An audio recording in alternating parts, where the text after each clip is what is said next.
The broadcast is now starting. All attendees are in listen-only mode. Well, welcome everybody. Happy Friday. Thanks very much for joining us for our webinar today with Chris Abraham on how to engage bloggers down the Longtail blogger outreach, also as it's known.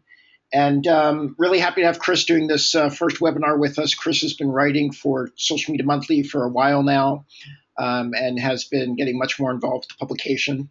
So Chris, great to have you here. Just a very brief intro for Chris. Chris Abraham is a leading expert in digital, including online reputation management, internet privacy, social media marketing, and digital PR, with a focus on blogger outreach, engagement, and crisis internet response. We will take questions. It's best if you type your question in the question window, but also you feel free to hold up your hand, and if it's manageable, we might take the question via voice, but it's best to type them in first. From here, I'm going to hand it over to you, Chris, and making you the presenter. Show my screen. Voila. Can you see it? Yep, looks great.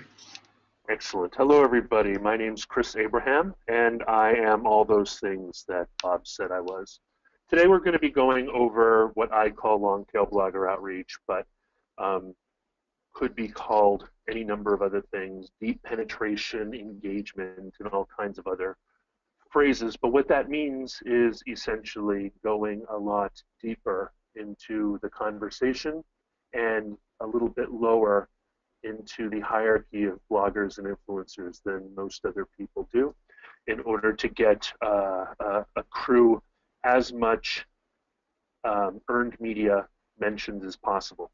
So for today, we're using the hashtag LTBO. My Twitter is @ChrisAbraham. You can also have my Google+, Facebook, and LinkedIn. And please feel free to contact me. I should have even put my email address down here, and I think I do that at the end of the webinar. But here we go. Today, like Bob said, I am an active blogger and contributor to the Huffington Post, Social Media Biznology, Social Media Monthly, and the Startup Monthly. I am principal consultant at Gerris. I guess I'm also the CEO, but that's such a grandiose term. I'm much more practical than that and like to get my hands dirty. So this all stems from my personal philosophy. Until I became an online marketer and digital PR guy back in 2003, I was a technologist. Bob and I have very similar origin stories where we started, being developers, application developers, web developers, and so forth. And I took a left into the dirty arts of PR and marketing, and Bob went noble with publishing. But in 1999, I read a book that changed my life. It's called the Cluetrainian Manifesto, and it believes that the internet has allowed everything to turn upside down. The story 1984 where they have the giant head who dictates what's happening in your entire world, the equivalent of everybody speaking to us, the CEO of General Electric speaking to us from the dais. That's no longer the case. While we're being spoken to from the Oval Office, or when we're being spoken to via a investor's conference call, we can be chatting with each other, we can be live tweeting, we can be live blogging. There's no way of controlling the message anymore. The many are in many ways as influential as the few, but not singly en masse. So the way to activate the many, in addition or instead of the tech editor at the Wall Street Journal, or Mr. Mossberg at his new site, is to go ahead and find hundreds of people who can share their excitement over your message, your news, your product, your service, your launch, And in many ways, that can bubble up. So if you don't have access to the Wall Street Journal, the New York Times, Mashable, um, TechCrunch, there are other ways of kind of bubbling up into the conversation, which is perceived and experienced as more organically. So the Cluetrain Manifesto says, this is the 83rd of the 95 Theses, we wanted to take 50 million of us, we want you to take 50 million of us as seriously as you take one reporter from the Wall Street Journal. Those 50 million people are hungry and thirsty for engagement. They may sit a little bit lower. They don't get pitched every day. They don't receive a dozen emails the way Bob does saying, cover my product, review my book, etc. Once you go a little bit deeper, you actually have a blogosphere that's more like the pre-2006 elections, a blogosphere that is more earnest, a little bit more excited about the work, about getting a voice, and a little bit less jaded in terms of entering into a world where people fight over their cloud scores.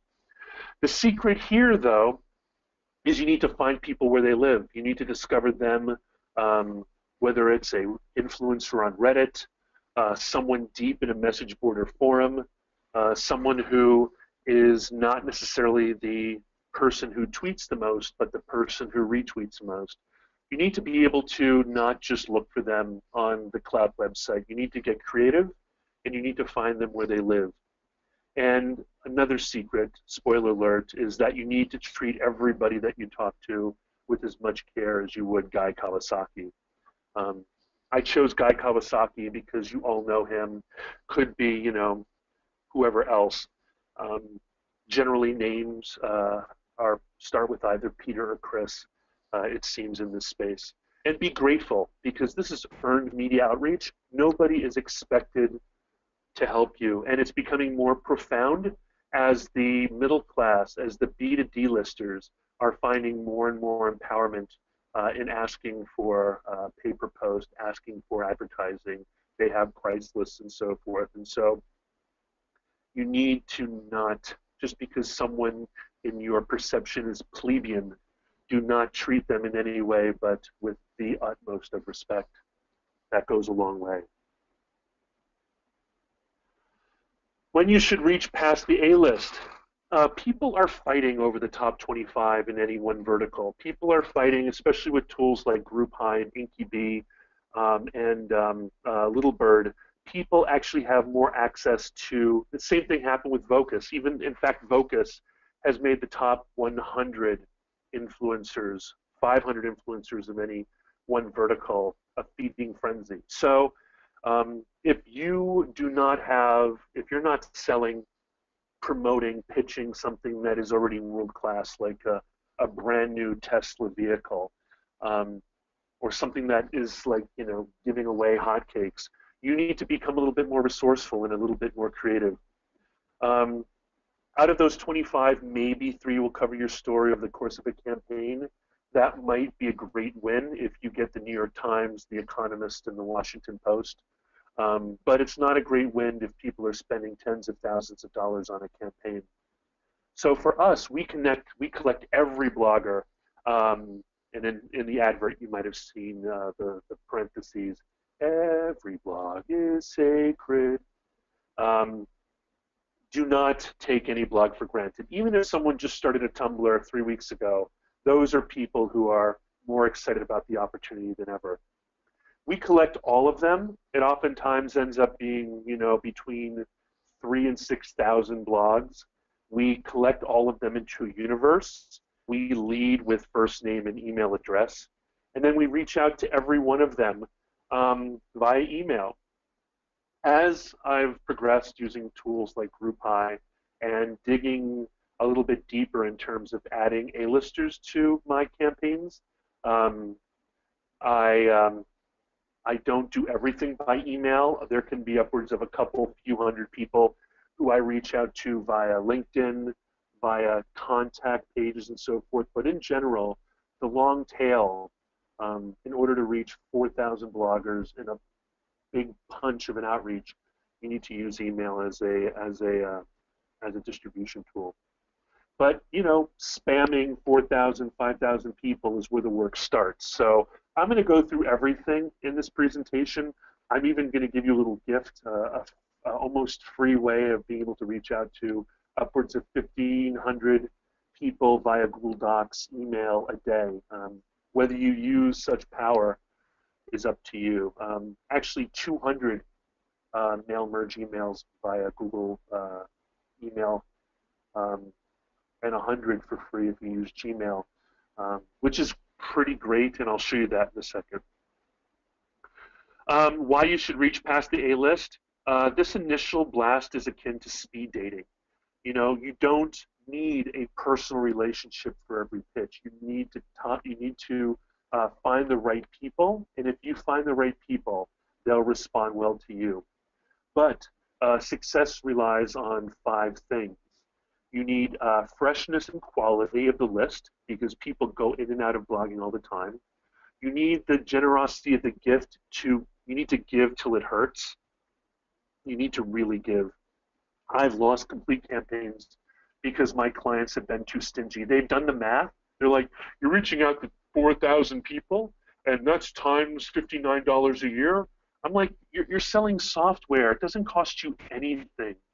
You want to sell to 5 million people. Even if everybody in that 4,000 list took your software for a year, it would still be nothing compared to the 5 million people of paid subscribers that you want. People get really hung up on the gift. You need to give till it hurts. Otherwise, you're spending money on me, and I'm not giving you anything back. You need the ability of the email to reach the inbox. You need to be a charming bastard. You need to be responsive. And you need to follow up twice after the initial email outreach. And that's the secret. A lot of people are so afraid of bloggers that they'll reach out once, and then, they'll hear the chirping of crickets and they won't know what to do. Incidentally, the book next to here is Naked Conversation. Naked Conversation is a powerful book. It's also very old. Shel Israel and Robert Scoble wrote it, so you know it's good. Those are tin cans. Those are not bullet casings. And that's a thread between them, a cord between them. How blogs are changing the way businesses talk with customers. I think a lot of people have lost sight of it. I think you need to read Cluetrainian Manifesto, and you need to read this book. You need to go back to basics. A lot of you are too young for either of these books, so classics. All right, on the internet, nobody knows your dog. A lot of you are too young maybe to even know this cartoon out of the New Yorker, but people don't know who you are. You start from zero. Even if you represent a super huge brand, it benefits you to kind of get to work on your own brand equity yourself, because if you reach out to someone like Guy Kawasaki and I know each other, we both grew up in Hawaii, I've been to his house in California, even if he doesn't want to, even if he can't review something, he'll always drop me a nice note. Building a personal brand, even if you don't have the equity of your parent brand, like, as I'll show you in the illustration I have on this webinar, I'm doing, I'll show you work that I did for Mizuno. Mizuno is awesome. It's a global brand, Japanese sports apparel and clothing and shoes and bats and so forth. But Mizuno Running may be fetish objects for some really serious runners. And my job, with a certain amount of brand equity, but also with my own personal punch, I was able to really get the word out. If it were Brooks, Nike, it would have been much easier, possibly. But however, the quality of the gift and the quality of the brand also was indisputable. Campaign questions. Now, this is the stuff you need to do before you start the outreach. What is it you need to do? What's your accomplishment? Social media has a tendency to, it is what it is. I'm doing it because I'm doing it. I'm doing it because everybody else does it. I need a website, I need a Facebook page, I need a Google Plus page. Who needs a Google Plus page? I need a Twitter account, I need a strategy because otherwise I'll be behind everybody else. It's not true. You need to figure out what your goal is. You need to listen first. What are people looking for?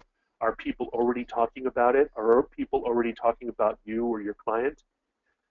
Where are they talking? Are they in Google Plus? Are they on Reddit?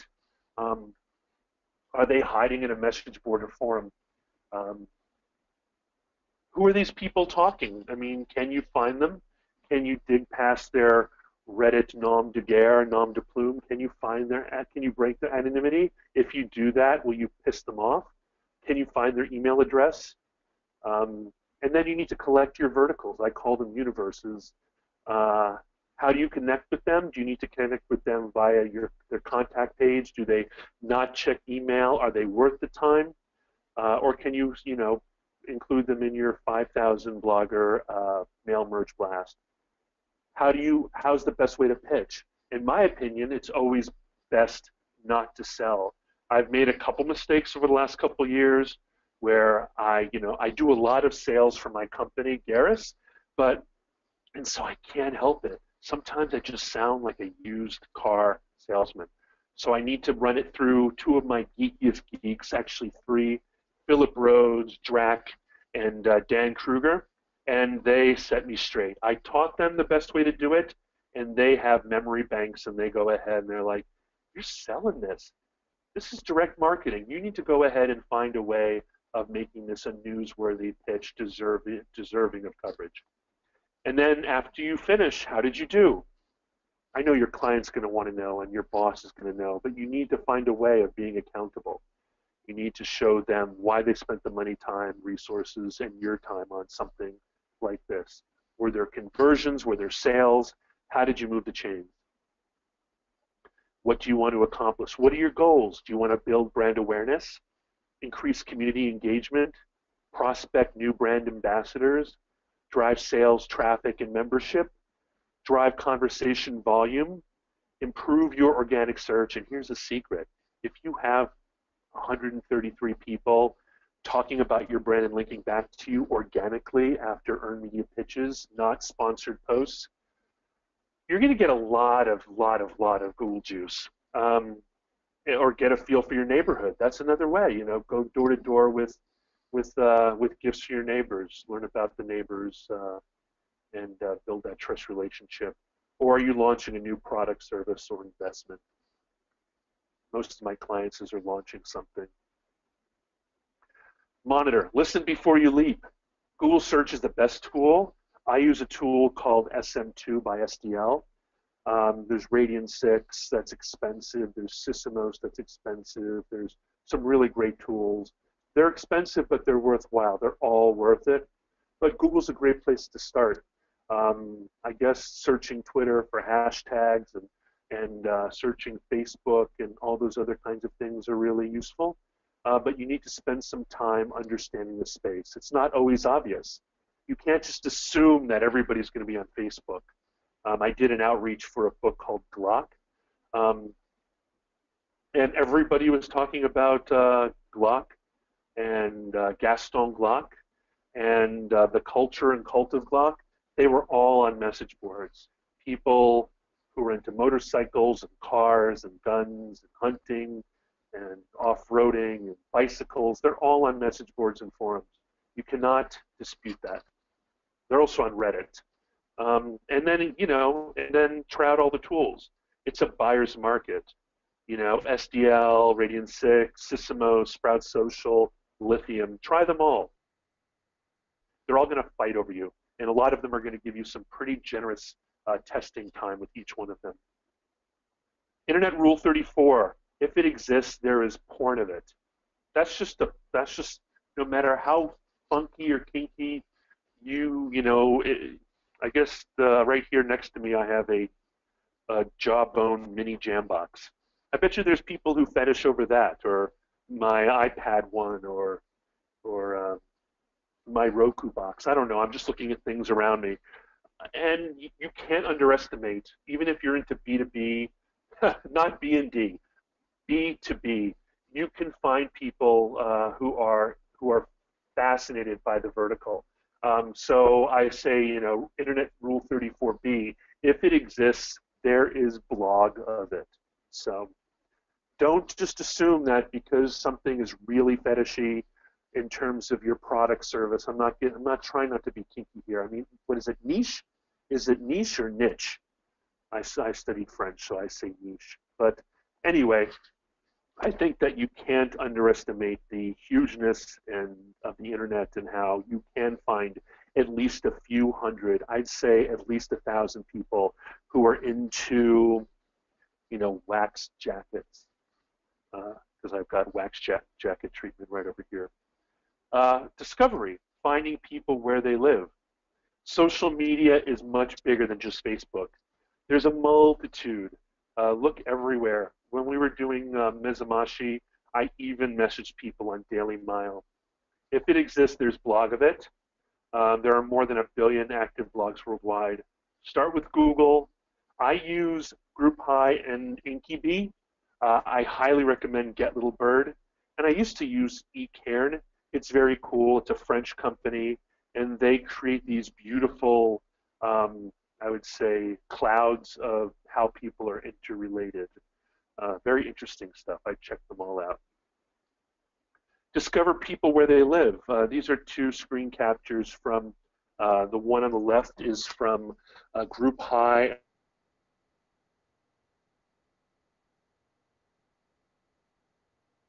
In India, I call them the Arshes because the lead guy is named Arsh, and they help me out. I can, find things according to geography, vertical topic, keyword, language, nationality, so forth. But a lot of these tools can do the same thing.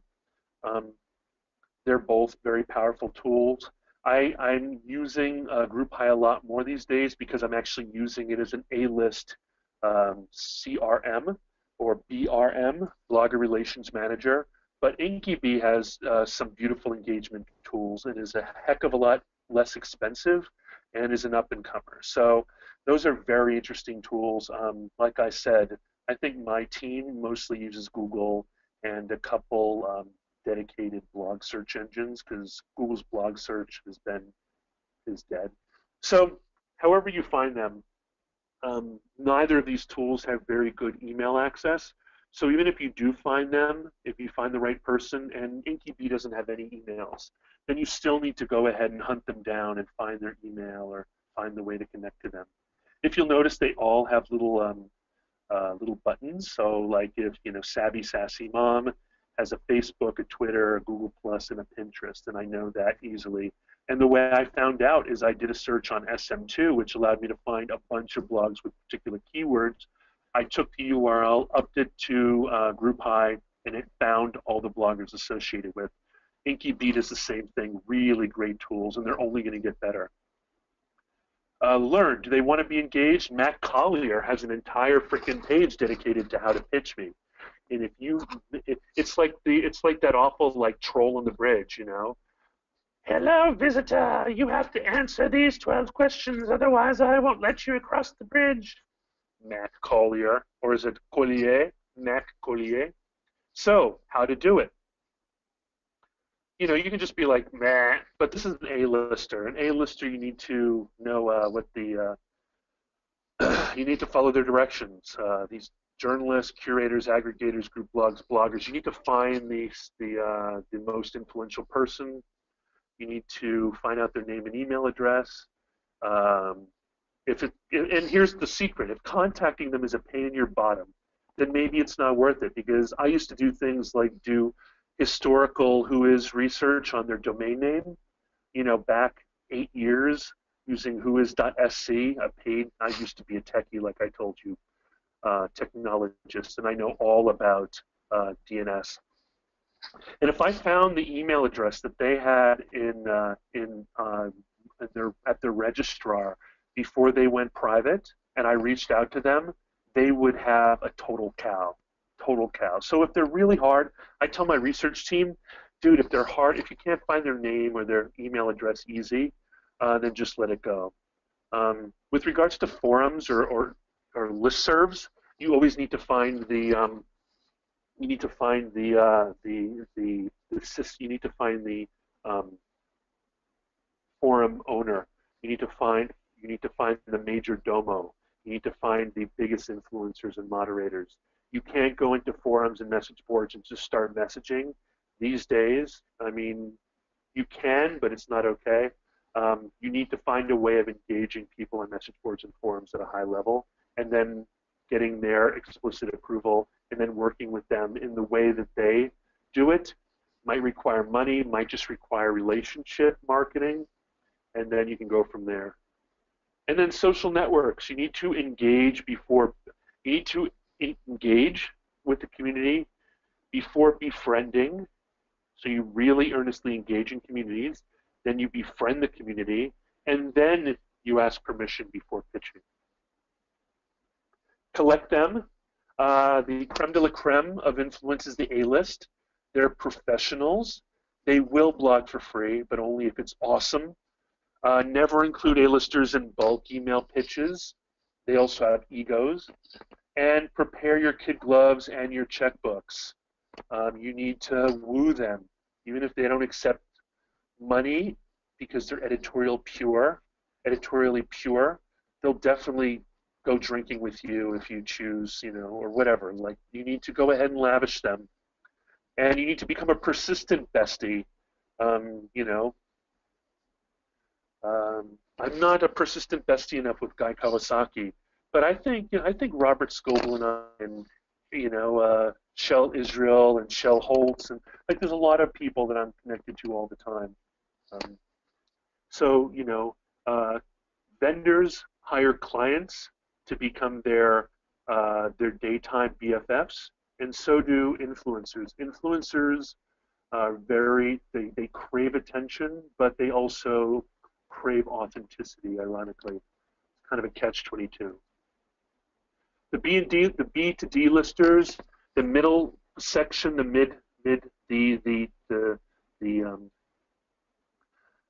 middle class, they often ask for money. They oftentimes lead with advertising rate sheets. If you want to get that thick middle, get some budget for advertising spend. Make sure that you make that very clear when they do the review of the post that has been paid for. You need full disclosure. You get what you paid for, unless, of course, there's a lot of foreign blogs of people who, $20, $50 is a lot for them. Google cares about influence. They don't care about geography unless you're dealing with something that's very local. I tend to put any blogger who asks for money into a do not contact list until recently. Now I keep them aside. Generally, an extra 40 blog posts in addition to the 20, 30, 40, 133 that I'm able to garner is for $5,000 to $10,000 is complete bonus compared to how much people spend on AdWords. So people want to spend that money now, and if I can collect 75 to 100 and it ends up being 10 grand, but those are guaranteed reviews for a lukewarm product, bonus. Mid-range bloggers are easier to access, but earned media is tough with them. People do help out their friends, so curry favor. If you don't have a short lead up, try to go ahead and become their besties. People do favors for each other all the time, and people actually like reciprocal linking still. So I generally include the B to D list bloggers in my long tail email outreach, but here's the long tail. This is what we're all about. There's a billion bloggers that you don't consider A-list. A billion active bloggers are well out of scope. Remember, no matter how obscure your product or service, there's probably a blog about it. There's probably 1,000. If it exists, there's porn of it. Same for the blogosphere. Collect email addresses, blog name, and maybe location only for easy lists. While I might be willing to chase down the contact info of A to D list bloggers via forums or hunting them down via LinkedIn or Facebook Messenger, Daily Mail or Twitter DMs, I only engage long-tail bloggers if they share their email address gladly. Like I said before, if it's hard to contact them, they'll be pissed. Send everyone in your list a bulk email pitch, but be ready to engage in person. So like I said, you cheat on the front end, but then you have to respond to 1,000 emails from people who hit return. They have questions. They want to make sure you're a real person. They want to talk to your leaders. They want interviews. They want so many things. Every single one is going to treat you like Guy Kawasaki. No, he's a bad example. I don't know who. But don't worry, most people aren't fanboys. A cold pitch is fine if your gift is awesome. You don't need, not everybody in the world is looking for a brand BFF. They're not looking for a lover. They're just looking for a date. So don't be afraid to cold call people. You can't be friends with everybody. So here's an example of the running universe combined last update, US only. I keep everything on a spreadsheet for the Longtail, and I'll explain why in just a second, but it's just an easy way to maintain things. One of these days, I said 7 years ago, I'm going to go ahead and put everything into a relational database, and that never happened. I basically I basically collect new lists every campaign because things change so quickly. People are so fickle that if I start to think I have a library of bloggers, I'll end up not. So I work that into the budget so that we can have a new universe every time. I will use an old universe as seed, though, and have them look through and try to refresh it. I call it darning socks. No, it's not true. I've never said that before in my life. Pitch it slow and right over the plate. Tell, don't sell. Tell, don't sell. Lead with the news, not the used car. Pitching is speed dating. You don't need to overwrite. Allow people to be intrigued. Less is more. Attention span is, look, squirrel. Pre-masticate message into easy to understand pablum. Don't include, see the mommy bird feeding the baby bird. Pre-mastication. Oh, they say that pre-mastication was the source of the kiss, and I think that's sweet. Don't include attachments or inline content. Use plain text. Maybe even consider not clicking the button that says use a tracking code. Don't BS, brown nose, liar, flatter. Matt Collier, quote, please don't say you read and love my blog, then pitch me on something that I never cover here. Bet you didn't know Matt Collier had such a falsetto. I've never talked to him, but maybe I'll hear from him now. And here's an example of an outgoing email for the Mezamashi Mizuno Running project. In the quest to deliver more brilliant running, Mizuno has recently launched the Mezamashi Run project. One aspect of the project is a running shoe giveaway, and I thought you and the readers of Blog Name would be interested in learning more about this. Over the course of the remainder of the year, Mizuno will give away thousands of shoes and exclusive invitations to join the Mezamashi Run project to runners who are looking to experience more euphoric, brilliant Mezamashi running. If you have any questions, I'll be happy to help you in any way I can. If you're able to post, tweet, or pin, please let me know. I'd love to share with my team. Thank you, May. Look at the email from and see that it's a Mizuno Running News. It's not, MizunoUS.com or whatever, and that there's a link in the middle there, Mizuno Running News. That's because I try to keep the whole outreach off of my client's domain because, email is a cruel mistress. And if anything happens in terms of spam block or blacklisting, I don't want that to influence the mailability of my client. So, and in terms of consistency, I want the email out to be the same email as what I call social media news release, but some other people call microsites or informational landing pages. Here's the microsite. I don't even know if Mizuno Running News still works, but you might want to click on it. I think it does. It's basically a press release that's more visual. It's pretty much a steal me page. It's a kitchen sink theory. Don't limit the seminar just to the pitch. Bloggers are libertarian contrarians. They honestly want to find the story that you're not telling them. Give them a lot to look through. Give them options. Steal me, says Mark Collier. Optimize content to be copied and pasted. Pre-embed embed codes. And pre-link and optimize for SEO. You'll notice Mezamashi Run project is hyperlinked so that if someone copies and pastes, they also don't need to include the link to the Mezamashi page. You'll see there's also an embed code beneath the video. There's also embed codes beneath in terms of logos and so forth. And then the magic happens in the inbox. News for your blog from Mizuno Running, news from your blog, news for your blog, et cetera, et cetera, et cetera. Were a lot of people, including negative things like, "Hi May, my husband no longer updates his blog. Please don't send me any more damn pitches." And yes, I would not mind doing that, but I would like to know what you are doing. La la la. Hi May, I'm interested in learning more about the Mezamashi project. Hi May, how exciting! I love Mizuno shoes, etc. All the gambit. You need to respond immediately. There's my French training. Probably sounded awful. And I have access to a huge mailing tool that I spend big bucks on that is able to avoid blacklisting and is magical that my buddy Drac runs. But I found a really easy way for you guys to try it out on a small scale. It's a plugin for Google Apps, either through Gmail or Google Apps for your domain. And for free, you can send 100 mail merge emails a day from Gmail, and if you pay for Google Apps, the $5 a month per user, you have access to 200 a day. That would take you weeks to go through the entire 5,000 outreach, but you can do real simple outreaches easily. And if you spend something like, I think, $9 a year or $16 a year, you have access to 1,500 outgoing emails a day. That kind of outreach, if you do that every single day, is going to make Google hate you.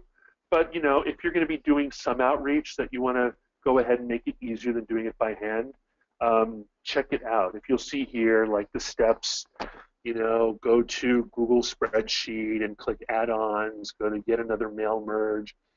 Click get add-ons there, and you'll go to this site and you can search for yet another mail merge, install it. You can start the mail merge. You can import contacts from a group in your contacts. You can look at your quota. When you get in there, you can go ahead and say which recipient is the recipient column. There's a column there that says email. It rewrites it as email. I forget what it rewrites it as, but it rewrites it in terms of the proper formatting. Then you can go ahead and do set it up. Send the draft. The way it works is you create a draft, leave it in your draft box with the proper formatting. If you'll see in the top right, hi, first name, just wanted to share cool stuff with the readers, a blog name. I would never do that, but I was doing a demo. And it'll rewrite it in terms of email address, and then you can send me a test email, and it'll send you an email like is lower right. Hi, Aaron, I just wanted to share cool stuff with the readers of Aaron Runs Again. Thanks, Chris. So it's very cool, very cool. Highly recommend it. Very inexpensive, very powerful, and so powerful that Google might go ahead and ban your site. So be really cool with it, and go get them. Go get them. Go get them, Tiger. Then there's the analysis part. It all comes down to the bottom line. Track using site analytics tools. I use SM2 by SDL. I embed things like AW Stats and Webalizer. I use Google Analytics in the back end. SM2 allows me to track social media mentions. And there's a lot of free web-based tools as well. A lot of clients want me to find unique monthly visitors of each of the blogs that do mention. You can do that too. You can use a tool like compete.com or similar web, similar site, something like that. Google Analytics is becoming way more social media savvy. And then you can use track using specialized landing pages. Your client can give you a landing page, and you can use a particular link address that only you use, and they can track from their site as well. Proof is in the pudding for the Mezamashi project. We had 133 Media blog posts. 1,350 tweets and 40 others. Lots and lots of websites. Mizuno Running announces Mezamashi Run Project, Fit Body Now, Who Wants Free Shoes, get free Mizuno shoes and Mezamashi. And then, you can see the top people, Hit the Road Jane, Evolving Through Running, Blogspot, back at Square Zero, all that kind of fun stuff.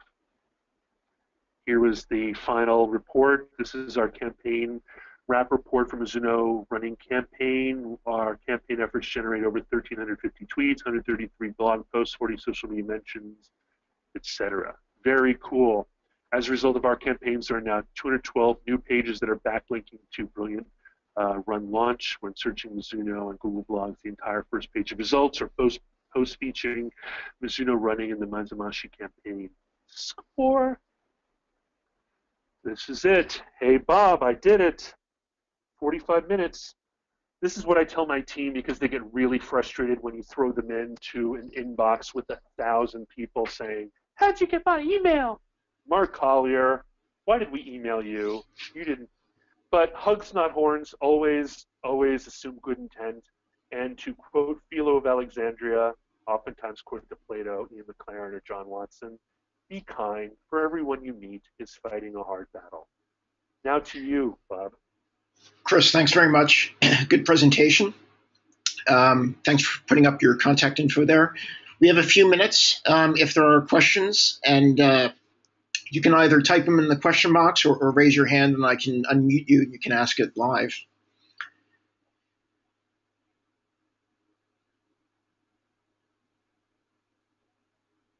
Everything is really clear, Chris. No questions. It was a perfect presentation. Poor Mark Collier. Isn't he going to go ahead and send me a question? A cease and desist. A cease and desist letter, I think. Is. Or what is it called when you want someone to stay like 100 feet away from you? So, Chris, I have a question for you because I think it's an issue you have to deal with very carefully on a daily basis when you're doing Sure. this. And how do you manage the ethics side of this and staying in the good graces of the mail servers and not being blacklisted? And it seems like it is a very fine line and a very gray area. Well, that's why I spend a lot of money on this web hosting, this email selling service, because he's able to create a perfect server, because any one person can go ahead and blacklist any particular thing, right? So, so here's what I do. First of all, I register all my domains using OpenSRS, which is a Canadian registrar, because if you do this kind of outreach and anybody complains to GoDaddy at all on a domain name that you're using, even if you don't use them as an email service, they'll charge you $250 to get back in their good graces, or they'll tell you to get off their damn registrar. So OpenSRS is bulletproof. So that fixes that problem. Chris, so I do have a couple questions. I don't mean to cut you off there. No worries. I want to get to people's questions. Can I just first. finish real quick? Let me just finish the last. It'll yeah. be 30 seconds. Sure. Secondly, I never do the outreaches using my client's domain, no matter what, and I don't put the seminar on their site. I want to protect them. Thirdly, if you use something like yet another mail merge, you can always I have one friend who goes ahead and sets up on different every campaign he does, he sets up a new Google apps for domain install. So every single one, there's a new Google install, and so he keeps it moving forward. So every client has their own Google install with their own domain mapping and their own email. And if one of them gets busted, it doesn't influence the rest of his entire campaign. So those are a few ways. With regards to being protected by canned spam, if you direct market them, that's one thing. But because they own platforms, because they have blogs, you're technically speaking part of a loophole, which allows you to reach out to publishers and journalists if you're delivering them mail and delivering them news pitch. So what are the questions, Bob? So first one is Group High a blogger search engine? It's a blogger search. It's laborious. You can't just like put a search in and then collect the list. You have to do searches and then star each person that you particularly want to add to your groups. But it is a search engine. You can search based on a number of things, including topics or discussion themes, or you can sort via clout or general outreach. And it costs, I think, it starts at around $7,000 a year, which is, you have to be committed to doing it. If you're successful in PR, $7,000 a year is not a lot. But if you're a startup, it might be too much for you. And in that case, I would use something like InkyBee, which is very affordable, or Little Bird, which is also very useful. But Group High is definitely an enterprise level outreach tool. Okay. Next question is email use by the 25 and under crowd, which includes many bloggers, seems pretty low, especially compared to messaging and SMS, etc. Your thoughts on using email to reach this demographic? Can you repeat that question? I didn't understand. Yeah. So Matt wants to know, feels that people that are 25 and under don't use email as much anymore, and a lot of these younger people are bloggers, and so their email usage is low compared to SMS and messaging. So what are your thoughts on using email to continue to reach this younger demographic of bloggers? First of all, I think nobody's happy with SMS messaging. It's so invasive. People really have a hard time with inbox. People have a relatively hard time if you reach out to them using Twitter direct message, or even ats, or at replies, or even things like LinkedIn and so forth. I think that be careful if you're reaching out to an influencer as a part of a direct marketing campaign. That's one thing. I think if I started receiving pitches from someone I didn't know via text, because you have my mobile right here, if I started receiving text saying, hey, check out my new plugin for Google, whatever, for Google Apps, or check out my new hip lo.co, or whatever the stupid, awful social network is, I don't know what I would do. I'd pretty much freak out. I think that younger people, it's hard to reach people on Tumblr. It's hard to reach people who are on Pinterest and all these other kinds of things, because there's not a natural way to do things in bulk. But I would think SMS messaging and direct messaging would be limited to people I knew, or to people who are real A-listers, so that I could put a lot of resources into making sure that that situation is handled and not considered to be spamming. So Chris and Matt had a follow-up. So he wasn't exactly proposing using SMS for the outreach. He wanted to know your thoughts on using email to reach that younger demographic. I just, I don't know how to reach that younger demographic unless they've adopted a traditional method of being reachable. I mean, if they're on Facebook or LinkedIn, if they are accessible in a way that would allow me to message them.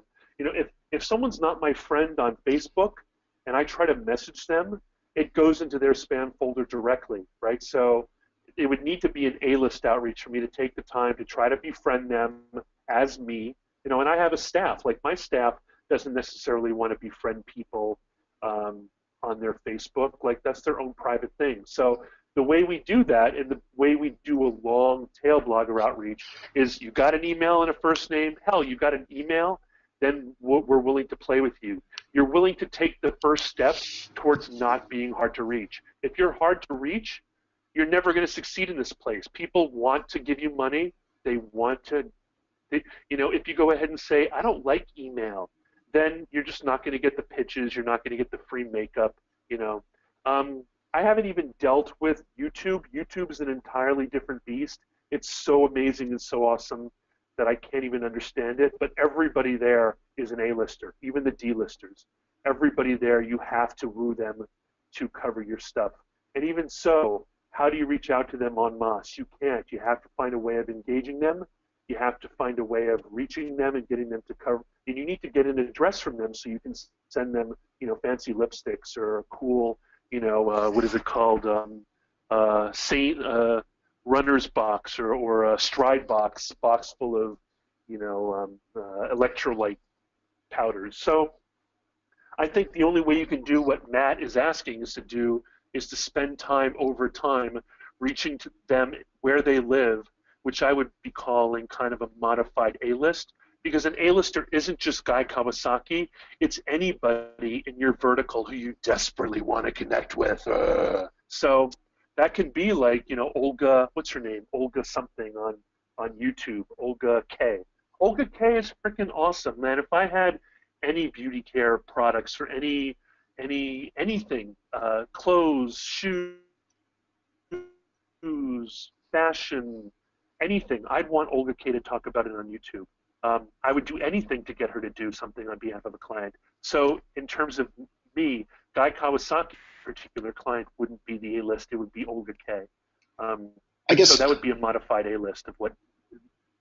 Yeah, I guess actually just, Matt, to add my own view on that as well. I think other ways you can do outreach besides email is that I've used when trying to reach people is Twitter.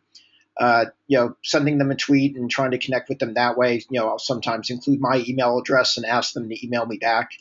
And then messaging on LinkedIn has worked pretty well as well. And those are A-list things. Like I do that only for A-list outreaches because I'm using. Well, Chris, you broke out there. Dropped you here. Like the only way I have enough, or if I'm actually tweeting on behalf of the client, I guess I would have access to theirs. But that just takes that's not like, that's an A-list outreach. Matt, I hope that answered your question. If not, let me know and we can bring you into the conversation. Just a follow-up question on the group high one.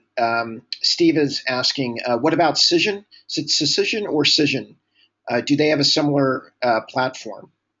I'm sure they do, right? That's part of Vocus, right? Cision and Vocus are merging and stuff like that. I think. Yeah, I believe so. I think they have a CRM tool that's probably very similar. I think that they probably, they always throw a great party down here in D.C. at the Gaylord in Washington Harbor, and they're super awesome, and I simply adore Jeff Livingston and Tinu and all those guys. I think that they probably have an amazing tool, and they're way more fluid. They're fluid from, all the way from traditional PR journalism all the way down to social media engagement. So, right. I think they've now renamed to Outmarket, and coincidentally enough, I actually ran into the CEO this morning at a conference. So, Steve, if you need an introduction there, I'm happy to do so. Just reach out later. Do they call their new offices the Outhouse? I don't know. Do we have any other questions before we wrap the webinar up? I'm not joking about this contact info. If you want to ask me more information, feel free to pop me. I'll even respond to SMSs if you totally want to add me to your. Chris, you've given us everything but your home mailing address, I think. So. I know. And probably easy to find now. Yeah, that's true. Anyway, Chris, thank you very much for the presentation today. I think it's been very insightful and helpful for a lot of people. And look forward to having the next one. Attendees, please fill out the survey as you leave the webinar. And I'd love to hear your thoughts on topics that you'd like to learn more about for future webinars. Focus that we're trying to do here at Social Media Monthly is better education. And there's so much to learn and so much to understand that there's just not enough hours in the day. And this is being recorded, so you can always refer to where when and where it's going to be uploaded. Yeah, it'll be posted online in a few days onto the main website, and I will probably send out an email to all the attendees pointing them to that. So, Chris, again, thank you very much, and everyone, please have a nice weekend.